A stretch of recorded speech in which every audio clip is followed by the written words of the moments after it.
శ్రీశైలం ఆలయంలో భ్రమరాంబ మల్లికార్జున స్వామిని దర్శించుకున్నారు ప్రధాని మోడీ. ఆలయం దగ్గర ప్రధానికి స్వాగతం పలికారు CM Chandrababu, deputy CM Pawan Kalyan. ఆలయంలో ప్రత్యేక పూజల్లో పాల్గొన్నారు ప్రధాని. కాసేపట్లో శివాజీ స్ఫూర్తి కేంద్రానికి వెళ్తారు ప్రధాని. అక్కడ కాసేపు ధ్యానం చేస్తారు. మధ్యాహ్నం 2:30కు కర్నూలులో ఏర్పాటు చేసిన జీఎస్టీ సభకు హాజరవుతారు ప్రధాని. అంతకుముందు కర్నూలు జిల్లా ఓర్వకల్లు ఎయిర్పోర్ట్లో ప్రధాని మోడీకి governor Abdul Nazeer, CM Chandrababu, deputy CM Pawan Kalyan స్వాగతం పలికారు.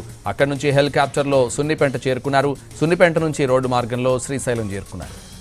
శ్రీశైలం మల్లన్న దర్శనం తర్వాత సూపర్ జీఎస్టీ, సూపర్ సేవింగ్స్ సభకు హాజరవుతారు ప్రధాని.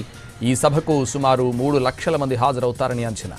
కర్నూలు శివార్లోని నన్నూరు దగ్గర 450 ఎకరాల్లో సభ ఏర్పాటు చేశారు. 40 ఎకరాల్లో 3 భారీ టెంట్లు నిర్మించారు. వర్షం వచ్చినా ఇబ్బంది లేకుండా జాగ్రత్తలు తీసుకున్నారు. ఇక్కడి నుంచే రాష్ట్ర వ్యాప్తంగా పలు చోట్ల నిర్మించబోతున్న 13,429 కోట్ల విలువైన ప్రాజెక్టులకు ప్రధాని నరేంద్ర మోడీ వర్చువల్గా ప్రారంభోత్సవాలు, శంకుస్థాపనలు చేయనున్నారు.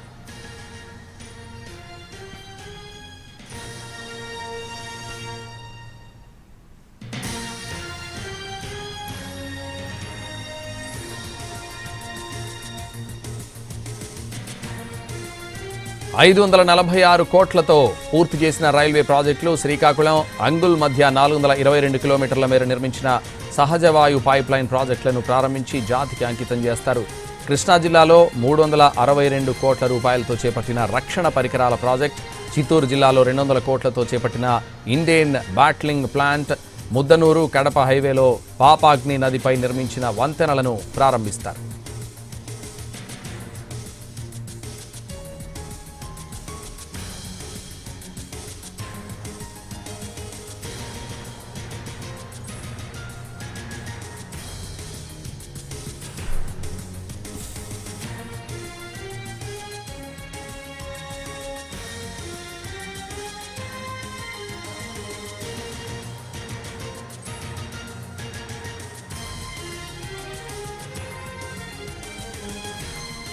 శ్రీశైల మహాక్షేత్రానికి దర్శించుకున్న ప్రధానుల్లో మోడీ 4వ వారు. గతంలో జవహర్లాల్ నెహ్రూ, ఇందిరాగాంధీ, పివి నరసింహారావు శ్రీశైల క్షేత్రాన్ని సందర్శించారు. ఇప్పుడు 4వ ప్రధానిగా మోడీ పర్యటిస్తున్నారు.